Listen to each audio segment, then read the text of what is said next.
Welcome साथियों, एक बार फिर एपिक एजू चैनल पर हम आपका स्वागत करते हैं और उम्मीद करते हैं कि आप और आपका परिवार एकदम स्वस्थ मस्त और बिंदास होगा। तो भाई आज हम बात कर रहे हैं कि नए साल के ऊपर हरियाणा स्टाफ सिलेक्शन कमीशन ने आपको जो खुशखबरी दी है और जो सीईटी 2025 के लिए गैजेट नोटिफिकेशन निकाल दिया है, पॉलिसीज में संशोधन कर दिया है और 2 लाख भर्तियां होने की।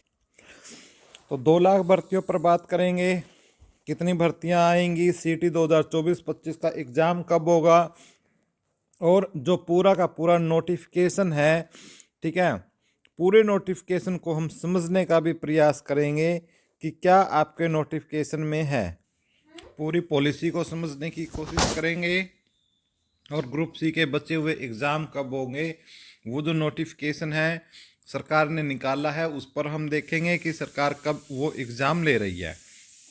तो सबसे पहले ये नोटिफिकेशन है भाई, सरकार का गैजेटेड नोटिफिकेशन है जिसमें ग्रुप सी और ग्रुप डी भर्ती के बारे में इन्होंने डिटेल से बताया है और जिसमें इन्होंने कहा है कि ग्रुप सी और डी के लिए जो है ये जो आपकी पेपर है वो लिए जाएंगे अलग अलग, ठीक है।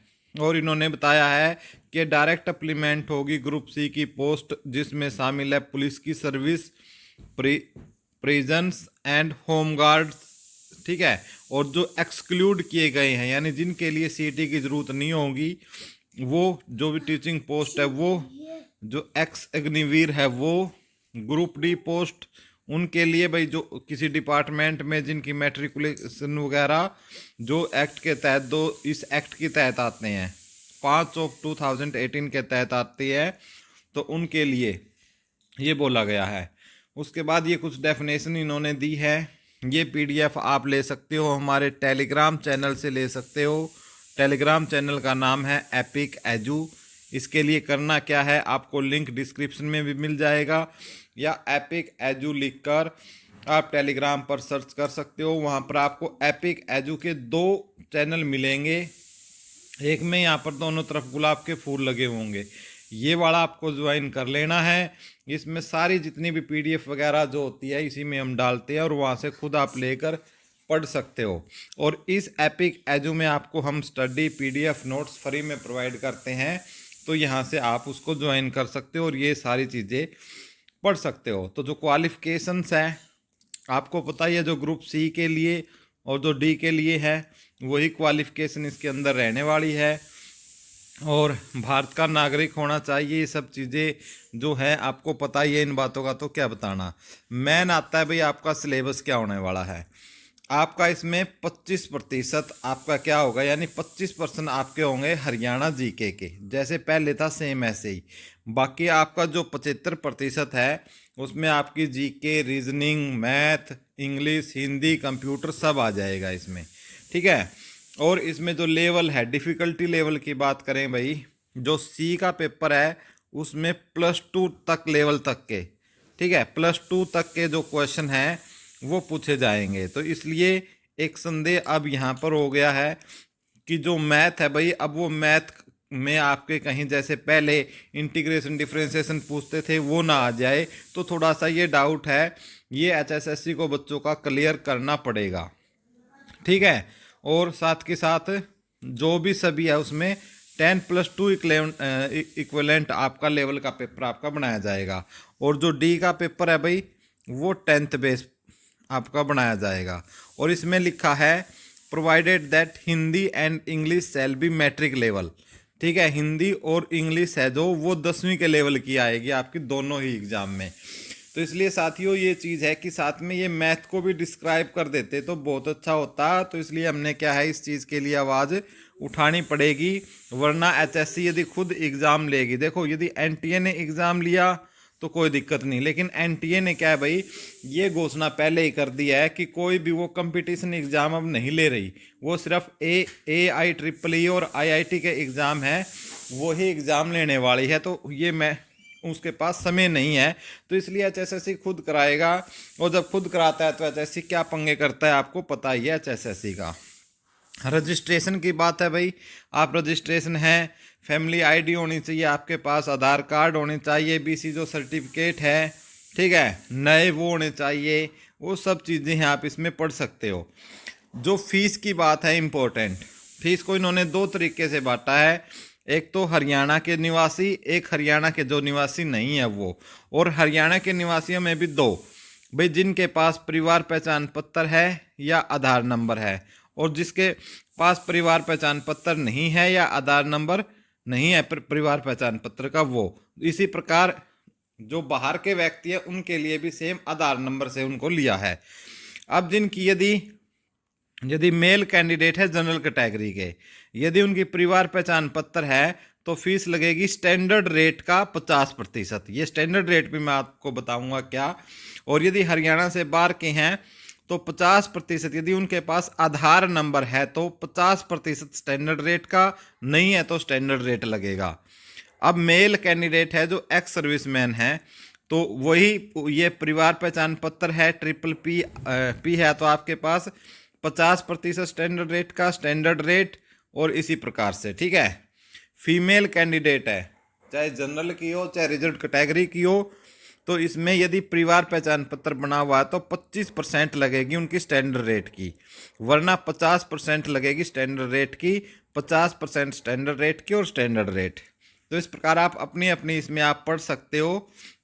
जो SC BC है वो, ठीक है, उनकी 25% लगेगी स्टैंडर्ड रेट की।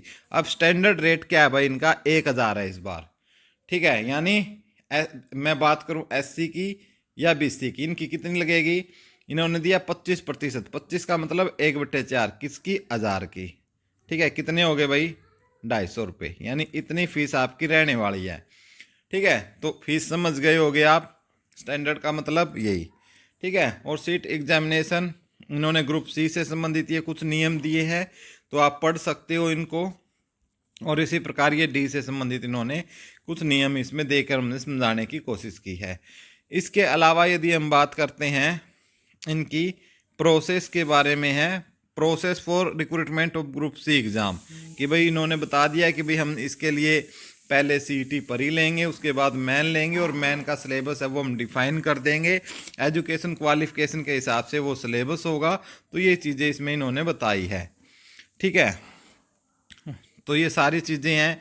वेटिंग लिस्ट का भी इन्होंने कन्फर्म कर दिया कि भाई सरकार को ज़रूरत होगी तो वेटिंग आएगी, नहीं तो आपकी वेटिंग नहीं आने वाली है। तो ये चीज़ भी इन्होंने यहीं से क्लियर कर दी है। और पावर ऑफ अमेंड की इन्होंने ये भी आपका इसमें इन्होंने दर्शा दिया है। अब इन्होंने वैलिडिटी की बात करी है, जैसे हम एग्ज़ाम देंगे तो वैलिडिटी कैसे रहेगी। तो वैलिडिटी का इन्होंने ये कहा है कि भाई किसी ने मान लो CET है, ठीक है, CET 2022 दिया किसी ने, ठीक है, मान लिया एक रवि नाम का विद्यार्थी है, रवि ने 2022 में एग्ज़ाम दिया और 2022 में के एग्ज़ाम में उसके नंबर आए 75। ठीक है, फिर उसने 2023 में एग्ज़ाम दिया, 23 में उसके एग्ज़ाम आए नंबर आए 80। तो उसकी जो वैलिडिटी रहेगी, और उसका सिलेक्शन इसमें सिलेक्शन नहीं हुआ पहले वाले में, तो फिर जो उसकी रहेगी वैलिडिटी जो 23+3 यानी उसकी 26 तक आपकी क्या रहेगी, उसकी वैलिडिटी रहेगी।